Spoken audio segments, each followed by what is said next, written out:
శ్రీ గణేశాయ నమః. శ్రీ గురుభ్యో నమః. శ్రీ కాశీ విశ్వేశ్వరాయ నమః. శ్రీనాథుడు రచించినటువంటి కాశీఖండంలోని అనేక విశేష అంశాలని, ఆధ్యాత్మికతను గూర్చి మనము చెప్పుకుంటున్నాం. అందులో భాగంగానే శ్రీనాథుని ప్రశస్తిని, కాశీ యొక్క విశిష్టతలను చెప్పే ప్రయత్నం చేస్తున్నాం. దానిలోని ముఖ్యమైనటువంటి అంశాలని, సారాంశాలని శ్రీనాథుడు అద్భుతంగా వర్ణించి చెప్పాడు. ఇంతకుముందు చెప్పినట్లుగా కాశీఖండం అయఃపిండం అని మనం చెప్పుకున్నాం, ఇనుప ముద్ద లాంటిదని. దాన్ని సరళీకృతం చేసి మన వంటి పాఠకులందరికీ చక్కగా వర్ణించి చెప్పాడు శ్రీనాథుడు. అందులోని ముఖ్య అంశాలను ఎక్కడ దారవిడవకుండా వర్ణించాడు.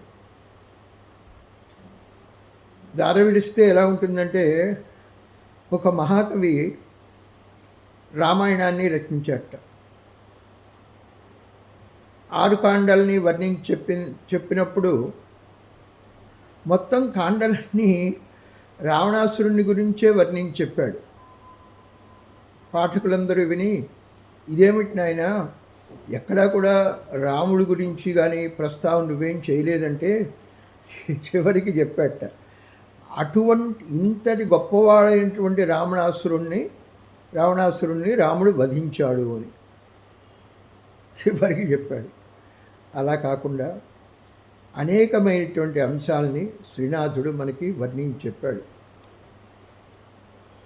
కాశీఖండం గొప్పతనాన్ని గురించి శ్రీనాథుడు అంటాడు, ప్రాశస్త్యంబు వహించు 12 సహస్రగ్రంథ సంక్లుప్తి విశ్వేశక్షేత్ర వియన్నదీవటుక డుంఠి ఈశాన సంకీర్తనోద్దేశ ప్రక్రమ శోభితాద్భుత కథాధిష్టానమై శ్రేష్టమై కాశీఖండమఖండ వైభవమునన్ స్కాందాప్తి మధ్యంబునన్ అని వర్ణించి చెప్పాడు.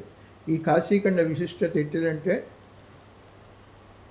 12,000 శ్లోకాల మధ్యలో శ్లోకాలతో దీని రచన జరిగింది సంస్కృతంలో. తరువాత విశ్వేశ్వరుని యొక్క గొప్పదనాన్ని గురించి, వియన్నది అయినటువంటి భాగీరథి మందాకిని గంగానది యొక్క గొప్పదనాన్ని గురించి, వటుక భైరవుని గురించి, డుంఠి గణపతిని గురించి, ఈ విధంగా అనేకమైనటువంటి అంశాలని సంకీర్తన చేస్తూ శోభితమైనటువంటి, ప్రకాశించేటటువంటి అద్భుతమైనటువంటి కథలతో శ్రేష్టమైనటువంటి ఈ కాశీఖండం అఖండ వైభవంతో స్కందపురాణ మధ్యంలో వెలుగొందుతోంది అని శ్రీనాథుడు ఈ పద్యంలో వర్ణించి చెప్పాడు. అందుకే మొట్టమొదటిలోనే శ్రీకాశీ మనం చెప్పుకుంటున్నాం ఎల్లప్పుడూ కూడా. సామాన్యంగా కవులు వస్తు నిర్దేశం మొదట్లోనే చేసేస్తారు. తాను చెప్పేటువంటి కథ ఏమిటి అనే అంశాన్ని కవులు చక్కగా మొదట్లోనే వర్ణించి చెప్తారు. అదే పనిని శ్రీనాథుడు చేశాడు.